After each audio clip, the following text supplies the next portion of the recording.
Hi, this is Brother Engsi and you're watching Preacher in Blue Jeans.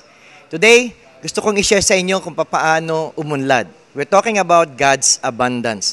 Matthew 6:33 says, "Seek first the kingdom of God and His righteousness, and everything shall be added unto you."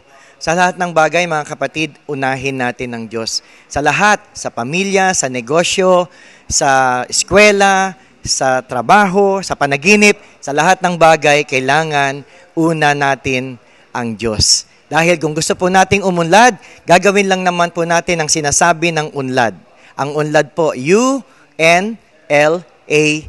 And what does it says? Unahin natin lagi ang Diyos. At pag lagi nating inuuna ang Diyos, hindi po malayo ang pag-unlad.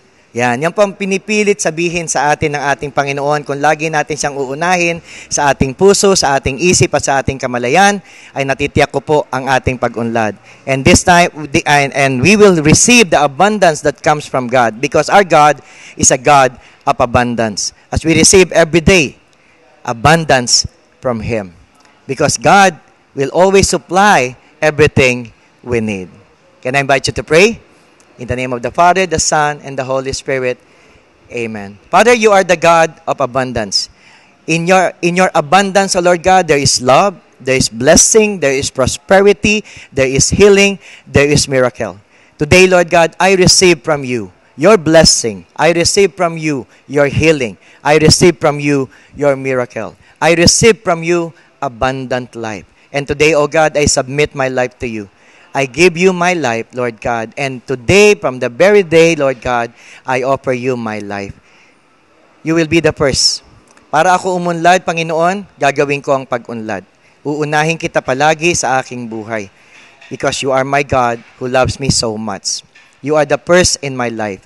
I will love you, Lord, with all my heart, with all my mind, with all my strength.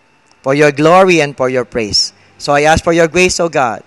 Fill me with your power, with your Holy Spirit. So that sa aking pag-unlad, ikaw ang mabibigyan ng papuri at parangal. Sa pangalan ni Jesus, Amen and Amen. Sa pangalan ng Ama, ng Anak at ng Espiritu Santo, Amen. Once again, this is Brother Engsi. Thank you for watching Preacher in Blue Jeans, your dose of everyday spirituality.